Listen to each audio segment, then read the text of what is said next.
Okay, magandang buhay po muli. Nagbabalik po ang inyong kabasurero para po maghatid ulit sa inyo ng mga nakuha po natin.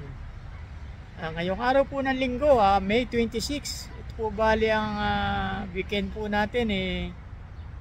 Natatandaan nyo po, nung kahapon po, marami-rami rin po tayo nabili. Pero ito, nadagdagan na naman po. Kaya panoorin po natin at tignan po kung ano ang mga nabili natin. Ayan po, pagpasensyahan nyo na po at itong aking kotse ngayon talagang puro tambak ng basura. Talagang na ano yung natin basurero. Yung estate sale po na pinuntahan natin, ito may mga nakakuha po tayo. Ito po yung mga plaka, tingnan natin kung ano ito. Ayan po, original volume 16, original oldies. Next po natin itong Frank Sinatra, All the Way. At ito parang party po ni Julio Iglesias ito. Puro Julio Iglesias naman to. Ayan, makikita nyo po, Julio Iglesias Moments. Julio Iglesias. Ayan, From a Child to a Woman. Ayun. Siguro anak niya po yan. Kaya okay, Les and Larry Elgart, Unforgettable. Hindi ko po kilala ang singer dito, pero magaganda yung bilan natin niya. And next po natin, ito naman si Julio Iglesias na naman. Ayan, in concert po. Tapos ito si Al Martino, We Could. And then next po natin itong si Engelbert na naman. Meron na naman tayo na nadapuli. Ayan. And then another Julio Iglesias. Yan, America po. And then ito naman po si The Look of Love, Charlie Bird. Wow, maganda po yan dahil magandang kanta yan. Ito naman po si Julio Iglesias na Hey. Tapos po ito, bali dito sa mga plaka. Ayan, nakakuha po tayo ng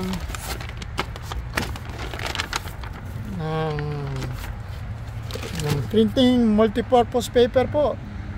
Bawas na siya pero gagamit po natin yan. And then next po ito yung tape po na magagamit natin para sa ating mga balikbayan. At tapos ito po, kita nyo pati plywood kinukuha po natin kasi yung inakuha po natin lalagyan ng plaka wala pong ano sa likod yun. So ito gagamitin po natin para po matakpan yung likod at hindi lumalagpas yung plaka. Tapos ito po ang pinakagusto ko rito, no? Ito nakalagay po, AccuRip. Mukhang ito po kung hindi po ako nagkakamali, ito para sa circular saw na cutting guide. Gustong gusto ko po itong magkaroon sana noon. Ito mukhang ito napagbigyan na tayo. Hindi po siya mahabang mahaba pero okay na rin po siya, siguro mga 2 feet po ito. So, pagkatapos po ng ating may nakita naman po tayong garage sale naman hindi kalayuan. So, pinuntahan po natin. Tignan po natin kung ano ang mga nabili natin. So, ayan po, ito, pakikita ko sa inyo. Isang po ito, isang bag. Unahin po natin ito, yung ating extension cable. Ayan. Nakita nyo? And then another extension cable. Magaganda po ito kasi makakapal po ang wire nyan. And next po natin itong ayan, ito kung may HDMI cable na AudioQuest po ito. So ito mga high-end cable po ito na mamahalin. Kaya kinuha din po natin. Saka yan po, ayan, saksakan. Saka yung ating wire.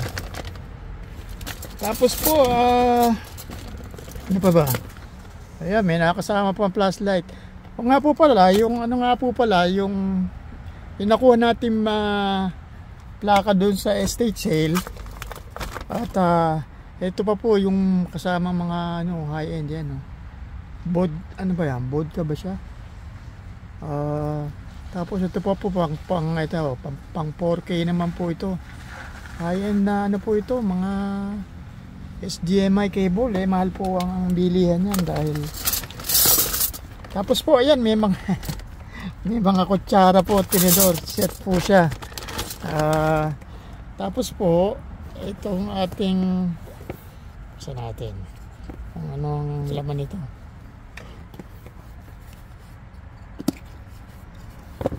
So ayan po, crystal po siya na lagayan po ng ano, ng patis o tsaka ng asin or ng pepper po. Ayan o, ang ganda po ng bigat niya, kaya vintage daw po ito, kaya nakuha po natin yan. So ayan po yung ano, yung na binayaran po natin is bali $30 po. Doon sa mga cable, kutsara at ano, pero may maganda pa pong isang ano, kasama. Ito po.